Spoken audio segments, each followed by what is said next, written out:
Muchas gracias por acompañarnos una vez más. Es un gusto que esté con nosotros hoy conversando sobre temas de derecho laboral con el profesor David Abarca Campos, profesor de la Universidad Latina de Costa Rica, desde cuyo campus creativo transmitimos esta entrevista. Profesor Abarca, gracias por acompañarnos. No, usted las gracias, encantado.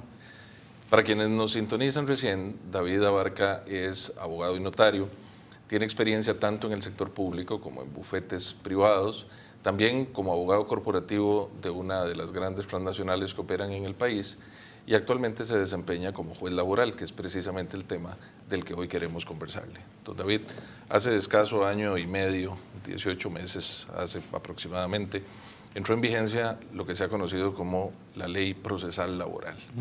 ¿Cuáles son los cambios esenciales entre esta nueva normativa y la que existía anteriormente? Ok, sí, es lo que es la Ley 9343, o lo que se conoce como Ley de Reforma Procesal Laboral, es como el cambio más significativo que ha tenido el Código de Trabajo en los últimos años. No es un código procesal como tal, sino que viene a cambiar sumamente buena parte del Código de Trabajo. La reforma empieza inclusive desde el artículo 371 en adelante. Cambia más de un tercio de lo que era el Código de Trabajo. Y seguimos teniendo solo un código, no es que hay dos, no es que hay uno que solo nos abre, como decimos nosotros los abogados, de derecho sustantivo y otro de lo que es el proceso como tal, sino que es el mismo Código de Trabajo, solo que fue reformado de gran manera por esta ley. Que lo que viene a grandes rasgos abre lo que es el tema de discriminación. Se crean nuevos procesos que antes no habían. Hay nuevas obligaciones para el patrono que tal vez no estaban tan alerta como ahora sí debe estar alerta con la reforma. Y ahí se ha movido todo esto. También otra de las cosas sumamente importantes que trae la reforma es este patrocinio letrado o justicia gratuita que se le dan a ciertos tipos de trabajadores para que puedan acudir, presentar una demanda con un abogado laboral pagado por el Estado. Bueno, sin duda hay algunos cambios importantes en esta actualización del código que data de más de 50 años, efectivamente, ¿no? Correcto. Es interesante, yo lo comunico acá en las clases de Derecho, las de Procesal Laboral, que si ustedes agarran el Código de Trabajo y buscan cuál es el número de ley, es la ley número 2, y este código fue hecho en 1943. Entonces, la reforma que se hizo en el 2000, con el periodo de don Miguel Ángel Rodríguez, que se hizo la Ley de Protección al Trabajador, y ahora esta última reforma que se hacen son como los cambios más recientes en este periodo de tiempo que se hace en temas de legislación laboral. Seguimos teniendo resabios de esta normativa de 1943, pero es sumamente interesante cómo hay temas que sí nos actualiza, sí nos pone adelante, pero hay otros en que sí, siempre tenemos que seguir trabajando. Bueno, llama la atención que una ley tan importante solo haya recibido 2 reformas significativas a lo largo de tantos años. Bueno, sí tiene otras, igual cuando se habla de universalización de los seguros, alrededor de la década de 1970. Entonces ahí se universalizan los seguros. Pero como para estas generaciones, las más recientes, la última gran reforma en temas de derecho laboral es la del 2000, que se cambió el tema de la cesantía, que también trajo como cierta fricción con el sector patronal, por ese 3% que se pasaba a pagar o se pasó a pagar de manera mensual y se queda lo que se conoce como el régimen de pensiones complementarias y el FCL. Y ahora con la reforma que nos cambia todo el esquema, digamos, inclusive cambian los procesos, cambian los plazos, cambian o se deja más claro qué debe presentar el patrono, cómo demostrar su alegato, en este caso cuando recibe una demanda de un trabajador o un ex trabajador. Bueno, esta reforma, y lo recordarán quienes nos acompañan, pasó algunas, por decirlo de cierta manera, pruebas, incluyendo una prueba de fuego con el movimiento huelguístico que se vivió a raíz de la disposición del plan fiscal hacia finales del 2018. Creo que eso va a meritar que lo invitemos en una nueva oportunidad solo para hablar de eso. Pero usted ha señalado que entre los cambios, quizás el tema, y que puede interesarle mucho a quienes nos acompañan, el tema de la discriminación. ¿Qué específicamente, sobre todo en un contexto en el cual hoy la población en general y particularmente las y los jóvenes, que son el objetivo principal de una universidad como la Universidad Latina de Costa Rica, quisieran entender qué en materia de discriminación ha cambiado en esta normativa? Bueno, a diferencia de lo que teníamos anteriormente, el Código de Trabajo establece 14 causales de discriminación y un número abierto.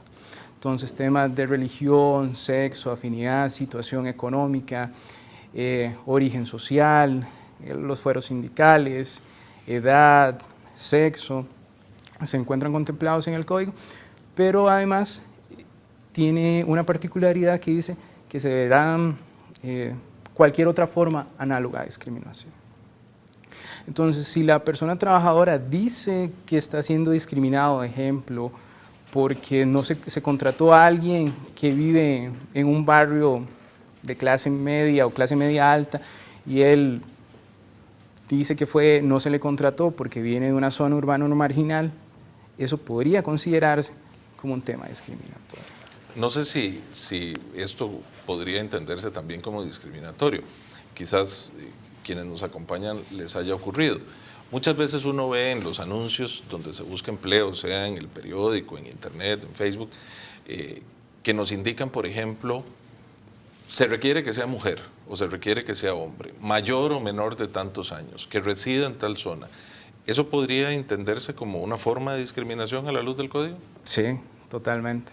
O sea, no podemos hacer distinción entre sexos, o sea, hombre, mujer, mucho menos en temas de género, porque hay que dejar claro que un tema es sexo y otra cosa es el género con el que se identifica la persona.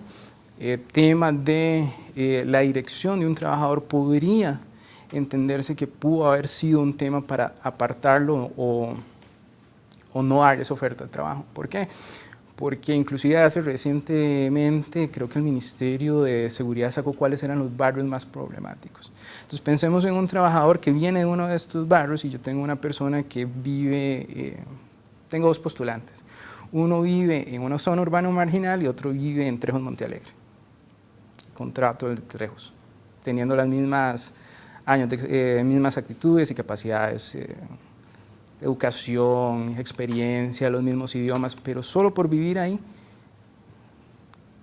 podría ser diferencia.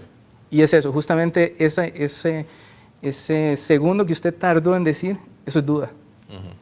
Entonces, si el juez tiene duda de que fue esa la causal de discriminación y el patrono no logra demostrar de manera objetiva por qué eligió a la persona que vive en Trejos Monte Alegre y no a la persona que vive en un barrio urbano marginal, eso se podría considerar discriminación.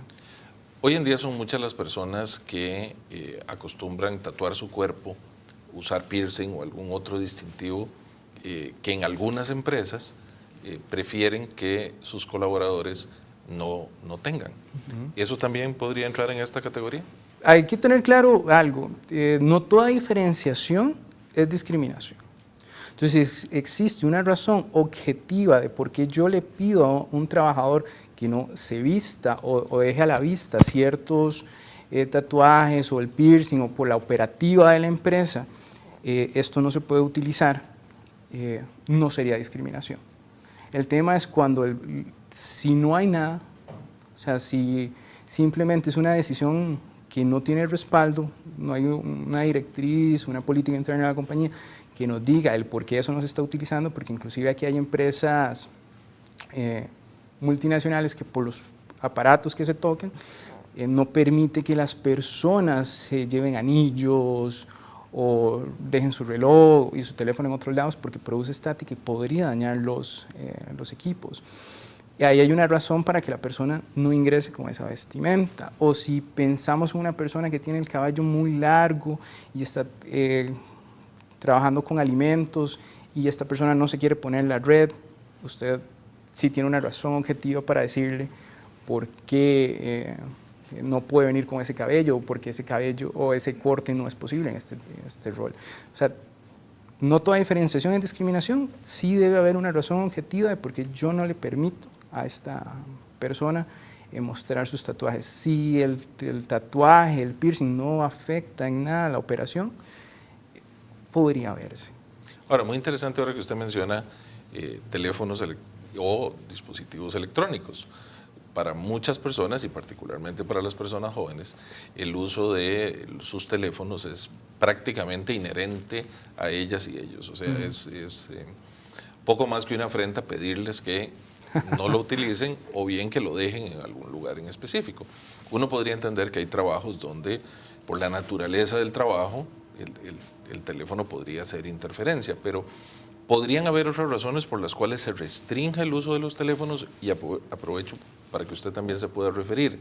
El caso de las redes sociales, el uso de las redes sociales que la gente dice es mía, no tiene nada que ver con la empresa. Bueno, ahí nos apartamos de lo que es el tema de discriminación, pero en el tema de los teléfonos celulares debemos recordar que el trabajador cuando está laborando está dedicado en mente, cuerpo y alma prácticamente, por así decirlo, a esas labores. Entonces, estar revisando sus redes sociales en el teléfono, estar atendiendo mensajes de WhatsApp o algún otro sistema de mensajería podría verse como un abandono de trabajo y podría ser que esto impacte el rol de la compañía. Pensemos en una persona que tiene que revisar transacciones financieras y por estar revisando su celular puso un 0 de más en una cuenta. Entonces hay una justificación para decirle a esta persona no lo haga. El tema de las redes sociales. Lo que he visto es que las personas creen que las redes sociales es un mundo aparte que nadie revisa.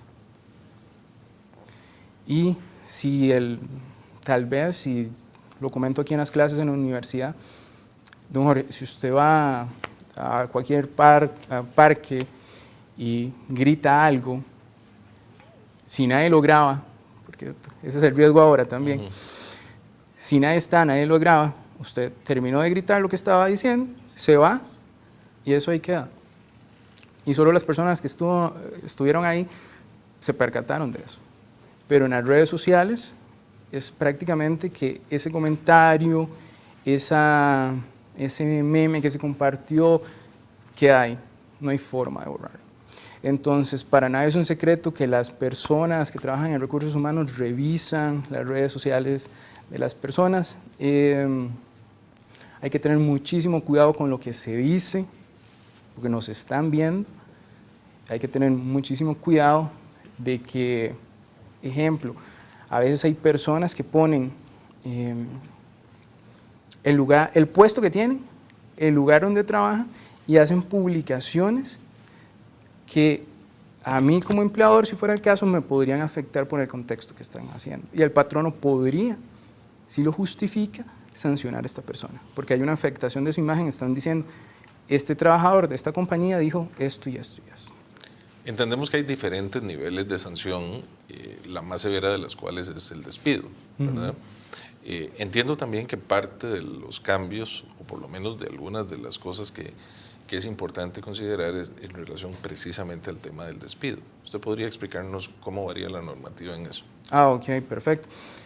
Primero en cuanto a temas de discriminación, se crea una nueva causal de despido sin responsabilidad patronal, que es aquel trabajador que incurra en una conducta discriminatoria puede ser despedido. Pero además se modifica el artículo 35 del Código de Trabajo, que nos viene a decir que cuando el despido se haga de forma por una causal, porque el trabajador cometió una falta, o sea, sin responsabilidad patronal, el patrono tiene que establecer las razones que lo llevaron a tomar esa decisión de despedirlo sin responsabilidad patronal. Y lo tiene que redactar de una forma clara y precisa que la persona trabajadora entienda el porqué de esta decisión. O sea, no basta con que yo le diga, ya no lo quiero o no la quiero más aquí, tengo que explicar por qué. Sí, es que tenemos dos tipos de despido, ¿verdad?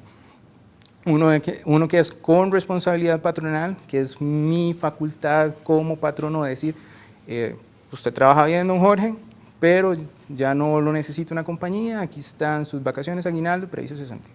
Es un despido con responsabilidad patronal, es la libertad, la facultad de libre despido. Pero cuando el patrono quiere sancionar a la persona, o sea, es despido como sanción. Cuando es el despido como sanción, tiene que establecer las razones que lo motivaron a llegar a esa decisión. O sea, que la falta fue tan grave que hizo insostenible la relación de empleo y ameritó que se cortara. Y tiene que documentarlo. Y tiene que documentarlo. E inclusive, si el trabajador no la recibe, tiene que llevar ese documento al Ministerio de Trabajo en un plazo de 10 días para dejar constancia de que el trabajador no quiso recibir la carta. Entonces eso también es un cambio que se implementa con la reforma. Ahora, usted mencionaba algo sobre que los patronos deben documentar los hechos. Hay una nueva responsabilidad muy importante en ese sentido. Bueno, lo que dice el Código de Trabajo ahora con el artículo 478 son 10 incisos de aspectos que tiene que documentar el patrono. O sea, el patrono en temas de derecho laboral es el que le corresponde la carga de la prueba, es el que tiene que probar. O sea, si el trabajador dice que entraba a las 8 de la mañana y el patrono dice que el horario de entrada era a las 9, el patrono tiene que tener al menos el contrato de trabajo donde especifique la hora de entrada y la hora de salida del trabajador. Si no lo tiene, debe tener al menos un sistema de marcación que permita ver cuál era el horario real. Necesita además demostrar qué le paga, cómo le paga, cuánto le paga. En temas de discriminación igualmente tiene que decir cuando se le alega que le están discriminando que la conducta que tomó no fue discriminatoria. Entonces vemos que existe un deber muy importante del patrono de tener absolutamente todo documentado. Si va a tomar una decisión para con el trabajador, que no le permite un permiso, eso debe quedar documentado, que el periodo en que va a disfrutar las vacaciones, eso tiene que quedar documentado. ¿Por qué pasa esto? Porque en derecho laboral existe una presunción de veracidad de lo que dice el trabajador. En otras palabras, se va a creer que lo que dice el trabajador es cierto. Y para salir de esa idea de que lo que dice el trabajador es cierto, usted solo sale de ahí con prueba. Ahora, sería muy importante para quienes nos siguen en esta entrevista que usted, profesor, pueda explicarnos por qué le creemos o por qué la presunción de creerle siempre a la persona trabajadora. Ok, eso parte de los principios del derecho laboral, en este caso el principio protector y en su arista de indubio pro operario. Debemos recordar que en las relaciones laborales se entiende que la parte débil de la relación laboral es la persona trabajadora y la parte que tiene los recursos, que tiene los medios, que tiene el tiempo, es el patrón. Y que el trabajador se encuentra en una situación de desventaja entonces respecto a su patrón. Y por eso es el juez en este caso, que si se presenta una demanda y el trabajador dice que ganaba 300.000 colones y el patrono dice que lo que le pagaba eran 180.000 colones porque solo trabajaba medio tiempo, si el patrono no lo demuestra, el juez está en obligación de creerle al trabajador ante esa falta de prueba, por esa presunción de veracidad, para proteger a la parte más débil de la relación. Muy interesante, usted señalaba antes algo que creo que es absolutamente novedoso con la reforma, que es el tema de que las personas puedan gozar de patrocinio letrado, ¿verdad? Yo creo que es muy importante poder explicar y cuáles son las condiciones en que una persona trabajadora puede o no tener acceso a esta posibilidad. Ok. Eso es uno de los grandes cambios que hace la reforma, que crea estos abogados de la asistencia social, que así se llaman, es una defensa pública laboral, que permite que todas aquellas personas que ganan menos de 2 veces el salario base de un auxiliar judicial 1, estamos hablando de menos de 900.000 colones, tengan acceso a un abogado. ¿Qué es lo que hace esto?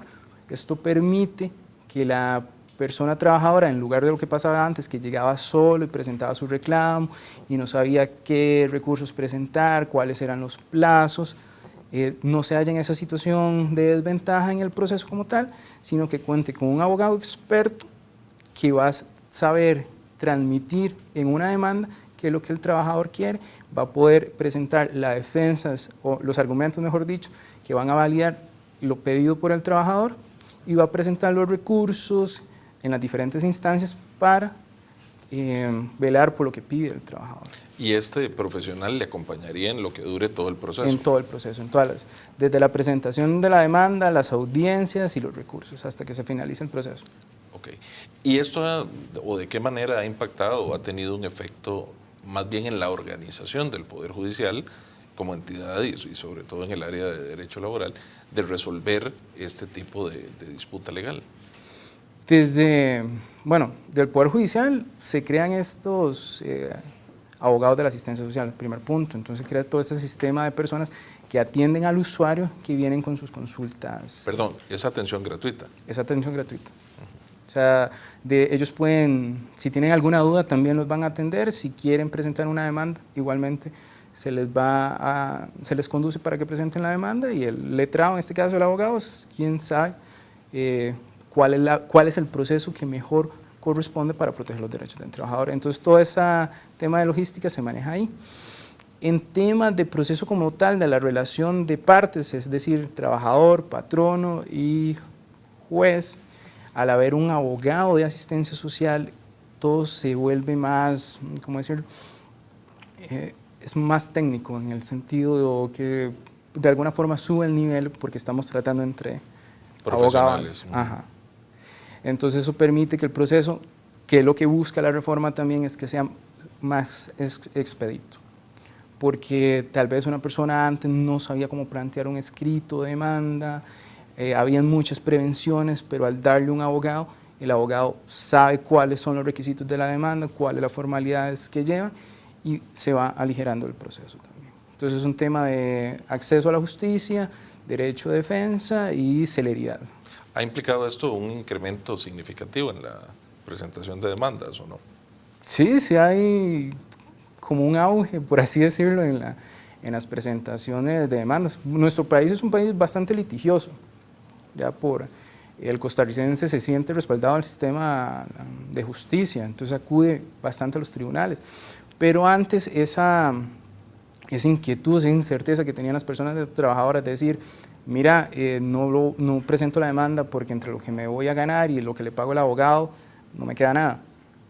Entonces, había muchos casos que no se presentaran. Ahora, los trabajadores se sienten acuerpados para presentar estas demandas. Usted decía al inicio que hubo variación en los plazos para presentar algunas acciones. ¿Esto ha acelerado el proceso judicial en lo laboral, que mucha gente decía que solía durar muchos años? Estamos hablando que tiene 1 año y 6 meses. El proceso está construido de una forma que no dure más de 6, 8 meses. Pero también es que hay un auge del incremento de las demandas. Entonces, todavía como decir que sí se ha hecho más expedito, está en algunos temas por revisarse, pero hay vías sumarias, que en este caso como se crea un proceso que es de protección en fueros especiales, que permite que a las personas en plazos sumarísimos, o sea, plazos sumamente cortos, puedan defender sus derechos. Entonces esas vías están. Estos procesos sumarios permiten, que antes no existían, que los trabajadores puedan acudir y tener acceso a la justicia de una forma más expedita. Pone a correr a todo el mundo, porque inclusive el juez tiene que darle trámite a esa solicitud en un plazo de 24 horas. ¿Y hay más jueces y juezas atendiendo este tipo de casos, o la estructura más o menos del juzgado de los juzgados y de los tribunales es similar? Es similar, bueno, sí cambió la estructura, porque tenemos que tener presente que desaparecieron los tribunales de menor cuantía. Ahora tenemos juzgados, tribunales de apelación y sala segunda. Antes existían tribunales de menor cuantía, juzgados de menor cuantía y juzgados de mayor cuantía, y sala segunda. Se cambió la distribución de los tribunales. No cabe duda, profesora Abarca, con quien conversamos hoy, el abogado especialista y juez en Derecho Laboral, David Abarca, profesor de la Universidad Latina en su Escuela de Derecho, que hay muchos temas que nos quedan pendientes. Así que quisiéramos tener la posibilidad de invitarle nuevamente y poder ir desmenuzando con cuidado los distintos aspectos del código, pero no sin antes agradecerle que haya estado aquí con nosotros. No, para mí las gracias. Gracias a usted y gracias a ustedes por acompañarnos. Sean parte de este esfuerzo por poner sobre la discusión temas académicos y relevantes para el país. Les esperamos en una próxima oportunidad. Muchas gracias.